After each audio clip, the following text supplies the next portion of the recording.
Apothecary. A letter from E.B. White to Mr. Nadeau on the 30th of March 1973. Dear Mr. Nadeau, as long as there is one upright man, as long as there is one compassionate woman, the contagion may spread and the scene is not desolate. Hope is the thing that is left to us in a bad time. I shall get up on Sunday morning and wind the clock as a contribution to order and steadfastness. Sailors have an expression about the weather. They say, the weather offer. I guess the same is true for our human society. Things can look dark, and then a break shows in the clouds and all is changed, sometimes rather suddenly. It's quite obvious that the human race has made a queer mess of life on this planet, but as a people, we probably harbour seeds of goodness that have lain for a long time waiting to sprout when the conditions are right.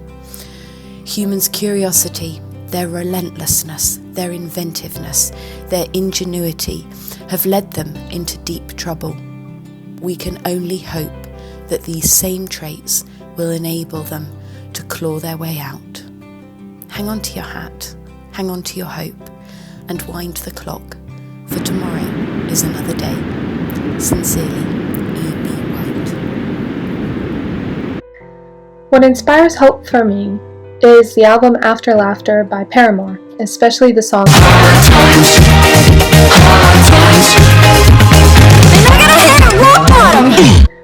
As someone who was suicidal, hope is something that's hard to find but necessary to survive. Hope for the future is one of the few things that I clinged on to keep myself alive. But as a mentally ill person and just a general cynic, the way that people talk about hope can often be off-putting. There are some days where you will be so depressed that the idea that everything will be okay doesn't even seem like a real possibility. So often, idealistic portrayals of hope are not what I find inspiring or uplifting. Instead, hope is something that comes to me when I acknowledge all the hardships that I went through and see that I've come out of the other end still alive. Not without scars and not necessarily stronger, but still here. That's why Paramore's songs resonate with me so much. Streetlight by Giacomo Balla shows a glimpse of light, of hope in the darkness of the night. It reminds me that even though everything seems lost, there is always a glimmer of opportunity for the future. Most importantly, like the machine of the streetlight suggests, we are in full capability of forging our own destiny instead of abandoning ourselves to the darker aspects of life. Hope is not who you were, who you are, or who you must be. Hope is who you might be. Balla's piece reminds me that there is no hope without hardship. The two are coexistent. Hope is what saves you from difficult times, but doesn't exist without them. Thus, hope is an acceptance of our pain, or what we suffered from past experiences, and it uses this knowledge to create a more well-rounded version of ourselves for the future.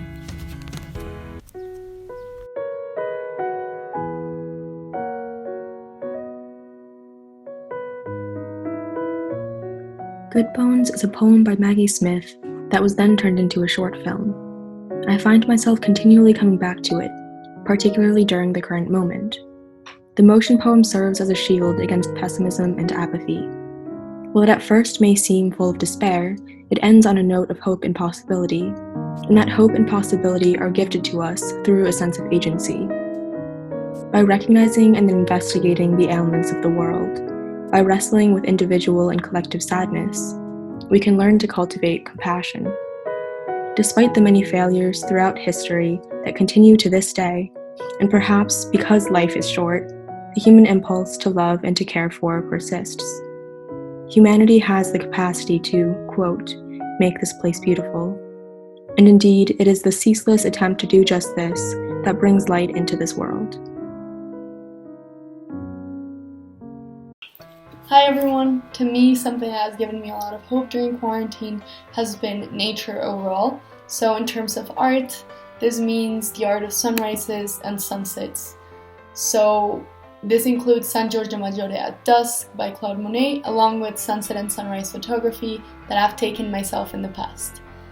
So to me, this natural cycle represents both closure as well as a new beginning, which inspires me during this time. It may be helpful to focus on nature while being in quarantine, and with it, learn, grow, and get hope from it.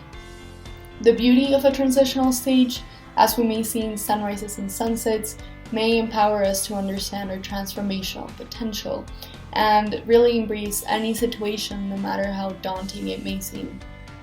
So for us seniors especially, I think it's very easy to feel scared of this transitional stage between high school and university, but we may get hope from nature's lessons regarding the beauty of change and of the unknown. Thanks for watching, and stay tuned for the next episode of The Art Apothecary.